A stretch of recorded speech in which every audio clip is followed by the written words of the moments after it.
My name's Paul Houghton. I'm Director of KT Studio. We're an applied research group here in Perth, and for the last 6 or so years we've been working on the appropriate use of technologies to support the leverage of knowledge, the sharing of experiences and new learning models. This work that we've been doing has particular applicability to the management of catchments and irrigation in Northern Australia, in that in all of those cases we're dealing with very complex issues, we're dealing with environments of accelerating change, and the sorts of technologies you might apply and the way in which you might apply them can be quite different from the way we've done things in the past.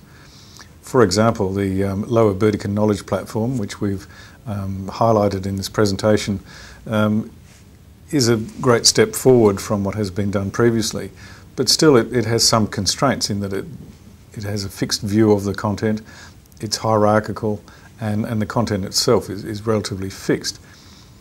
In contrast, a project that the studio has worked on some 3 years ago or so now is one of Rottnest Island, where we worked with the Rottnest Island Authority on a sustainable management plan for the island, and to complement those activities we created a technology-based environment so that they could author and contribute content from anywhere.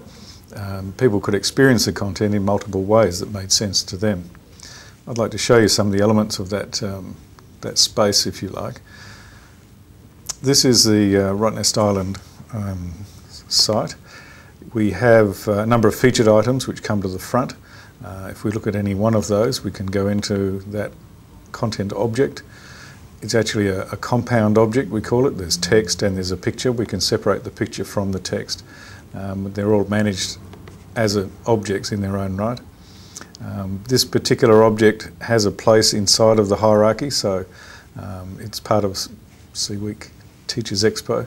And there are a number of other objects which are related to that piece of content. So we can then move around based on the relationship between content.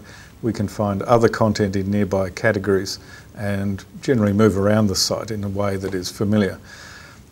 But because of the way this site has been done, the objects are separate from the template within which they appear in this particular view.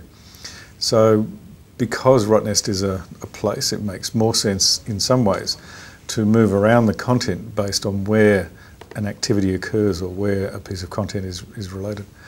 In this case, CWeek Teachers Expo occurs at Kingstown. What are the things within walking distance of there that we also may want to see? So we could go to Thompson's Bay, we can zoom into Thompson's Bay, we can visit the salt store, for instance. So we've navigated the content from a completely different point of view, not on categories, but based on spatial relationships. In addition to that, we spent a lot of time with the Rottnest Island Authority in workshops and with stakeholders to go beyond the component tree, if you like, beyond the hierarchy of content, by noting that a number of elements of the hierarchy were actually related to each other. So a number of issues related to sustainability which ended up in different paths down the hierarchy. And what we've done is enable the content to be explored based on these themes that have been authored. So sustainability, here are the objects here. If we want to look at particular interests or educational activities, here they are here, and we can go straight to that object. So this is about finding the right piece of content from the perspective within which you've approached the site. So these are the sorts of tools that we can bring to bear to manage both the context, the themes, and the content itself. If we move away from Rottnest and think about traditional approaches to content, even though the content is digital, often it's turned into hard copy, stored in files and folders, and then often stored away from the place within which the activities occurred. That's not very useful. There are no relationships between the content, certainly not after the fact. The content is very static, and often over time you lose track of even the people who wrote the reports. So you can't get that knowledge, that experience out of it other than what's actually written down. What we're proposing with the NAIF, well, within the NAIF project, is to create a more sophisticated filing cabinet, if you like. It's actually a computerised extension of the platform, the Lower Burdekin Knowledge Platform 2, where the content is managed in a distributed fashion. Content can continually be added to the platform. but we don't have the capacity in this particular instance to remember which people contributed, to connect people with people and look at the other aspects of it.